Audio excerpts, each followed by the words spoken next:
This man would be in his 60s when he was sentenced to a whole life order. Hello there, stranger. This is part 27 of the England's Whole Lifers series, so viewer discretion, as always, is advised. So today I'm telling you about the case of Lawrence Bierton, who was born in 1960. I really don't have anything else for you guys. I don't even know where he was born, so apologies. I have no information on background or upbringing. So I'm going to jump straight into telling you about his crimes, which, fair warning, are gruesome. So the year is 1995 and the place is Rotherham. Rotherham is a minster town in South Yorkshire. So at this time, Bierton was 35 years old and living in Rotherham with a roommate, another man by the name of Michael Pluck.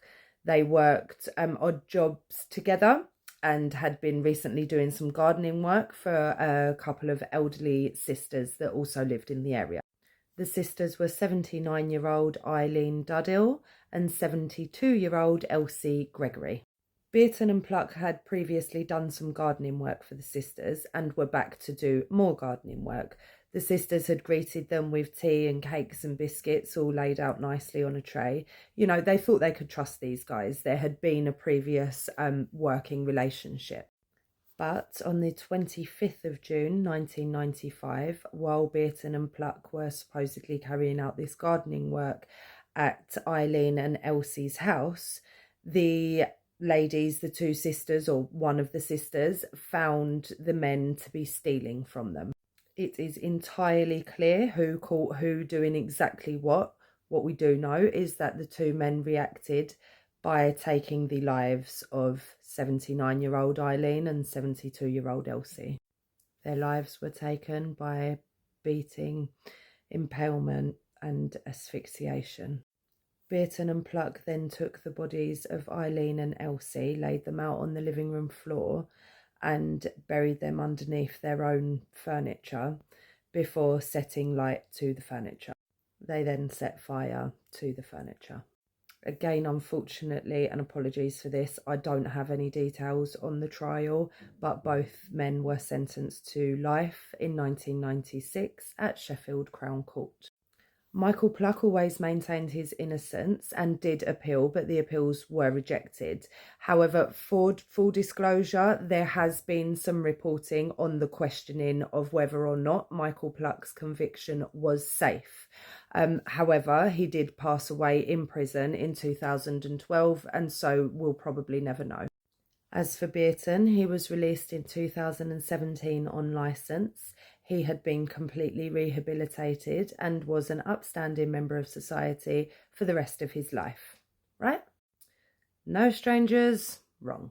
He was recalled to prison in 2018, the next year, for, quote, repeated failures to address his behaviour, unquote. So he was released again in May 2020. But the services were concerned about his, quote, association with certain individuals, unquote, and so they decided to place him in a retirement community. I mean, yes, totally shocking. So they place him into this retirement community in a nice bungalow, and his next door neighbour is a 73-year-old woman called Pauline Quinn.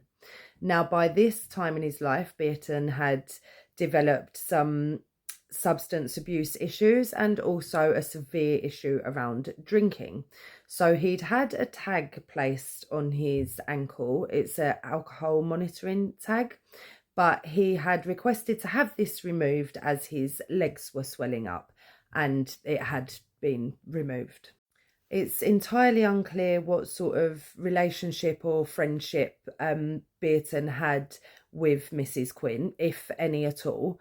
But we do know that on the 9th of November 2021, Mrs. Quinn arrived home to her address at around 1 o'clock in the afternoon. And we know that because it's caught on CCTV.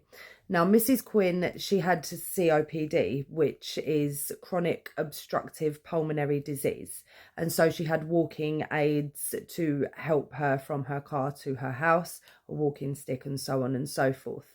What I'm trying to tell you is that she was vulnerable.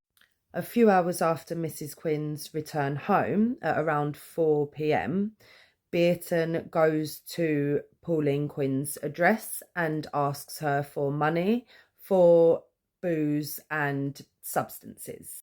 Mrs. Quinn refuses to give Bierton any money, and so he ferociously attacks her. He used her coffee table as a weapon and repeatedly struck her in the head and face with her own coffee table.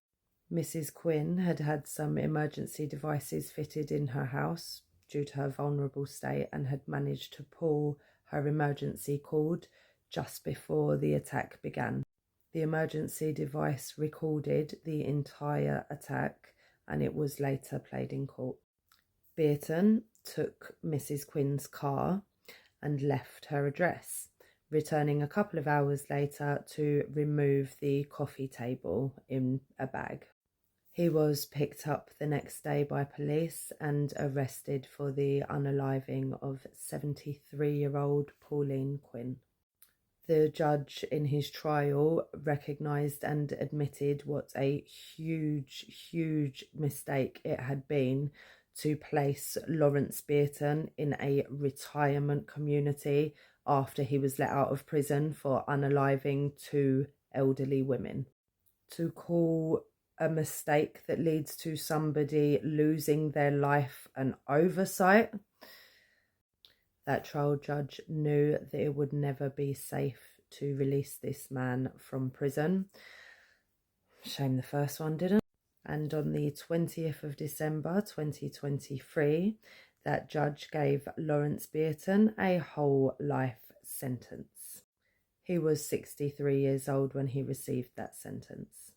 And I've just realised it's nearly your anniversary, Lawrence.